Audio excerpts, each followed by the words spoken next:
Welcome back to Movie Vault. Today, we're taking a deep dive into the first season of You, the psychological thriller that took Netflix by storm. This season introduces us to Joe Goldberg, a seemingly charming bookstore manager with a dark secret. His idea of love is anything but ordinary. From the moment Joe meets aspiring writer Guinevere Beck, he's captivated. But admiration quickly turns into obsession as he takes control of her life from behind the scenes. Through social media and stolen moments, Joe infiltrates Beck's world, manipulating events to bring them closer. But as we soon learn, anyone who stands in Joe's way has a habit of disappearing. Let's break down the twists and turns of You Season 1. A chance encounter or something more? Joe first meets Beck when she visits the bookstore where he works. A charming, witty, aspiring writer, she piques his interest immediately. But for Joe, interest isn't enough. He wants everything. With a quick internet search, Joe uncovers her entire life, her friends, her struggles, her ambitions. When a drunken Beck stumbles too close to danger on the subway tracks, Joe is conveniently nearby to save her. A noble act, or the first step in a carefully constructed plan? Taking her home, Joe seizes an opportunity. He steals her phone. With access to her messages, emails, and location, he now has an all-access pass to her world. When Beck later visits the bookstore to thank him, Joe takes things further. He asks her out. There's just one problem. Benji, Beck's on-again, off-again boyfriend. And Joe? He doesn't like obstacles. Removing the competition.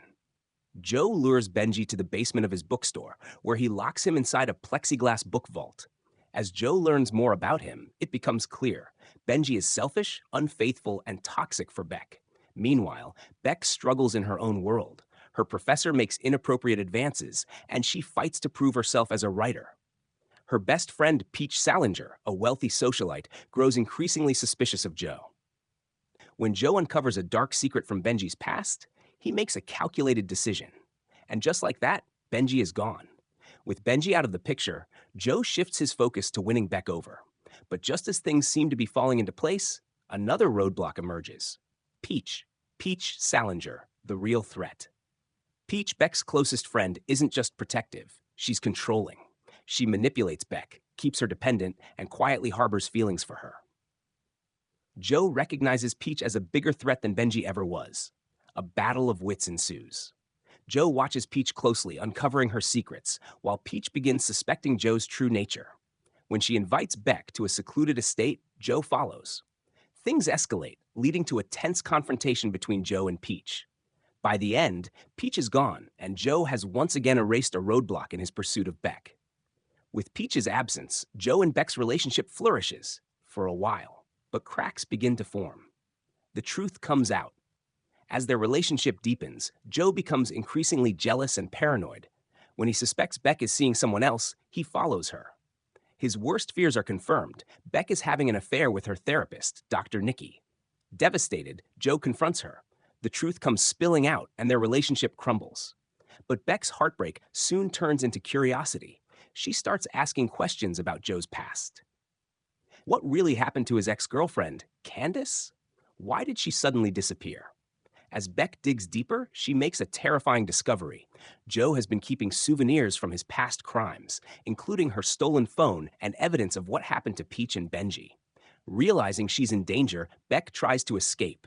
Joe, desperate to hold on to the woman he loves, locks her in the book vault.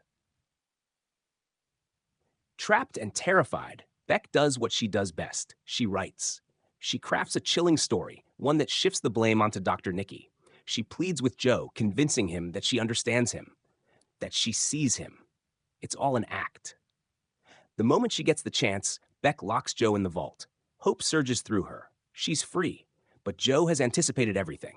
And in the end, Beck doesn't escape. Months later, Joe has carefully rewritten history. Using Beck's writing, he frames Dr. Days, Nikki for everything. Beck's book is published posthumously, cementing her legacy. And Joe? He walks away, once again unseen, unscathed, and free to find the next one. But just when he thinks he's safe, Candace returns. Season 1 of You is a masterclass in psychological storytelling, giving us a protagonist who is as disturbing as he is compelling. Joe isn't just a stalker, he's a chameleon, an expert at blending in and making people want to trust him. But the deeper we go, the more we realize Joe Goldberg isn't looking for love. He's looking for control. With Candace's shocking return, the question remains, will Joe finally face the consequences of his actions? Let me know your thoughts in the comments, and don't forget to like and subscribe for more deep dives into your favorite movies and shows. Until next time, be careful who you trust, because you never know who might be watching.